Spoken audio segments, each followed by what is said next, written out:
ایک چھوٹا لڑکا بھاگتا ہوا شیوانہ یعنی قبل اسلام کے ایک ایران کا مفکر کے پاس آیا اور کہنے لگا، میری ماں نے فیصلہ کیا ہے کہ محبت کے کاہن کے کہنے پر عظیم بدھ کے قدموں پر میری چھوٹی معصوم سی بہن کو قربان کر دے۔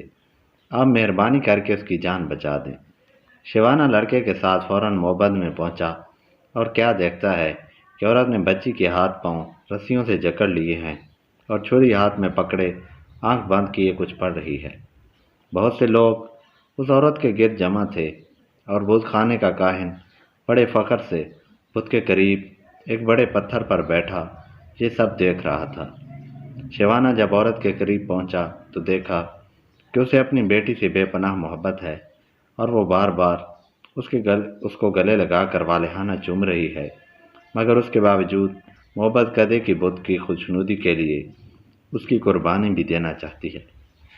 شیوانہ نے اس سے پوچھا کہ وہ کیوں اپنی بیٹی کو قربان کرنا چاہ رہی ہے۔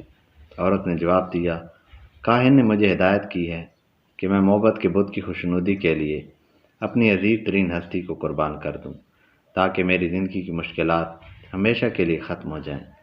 شیوانہ نے مسکرا کر کہا، مگر یہ بچی تمہاری عزیز ترین ہستی تھوڑی ہے، اسے تو تم نے ہلاک کرنے کا ارادہ کیا ہے۔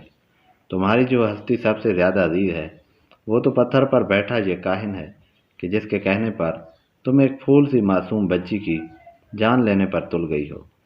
یہ بت احمق نہیں ہے، وہ تمہاری عزیز ترین ہستی کی قربانی چاہتا ہے۔ تم نے اگر کاہن کے بجائے غلطی سے اپنی بیٹی قربان کر دی تو یہ نہ ہو کہ وہ تم سے مزید خفا ہو جائے اور تمہاری زندگی کو جہنم بنا دے۔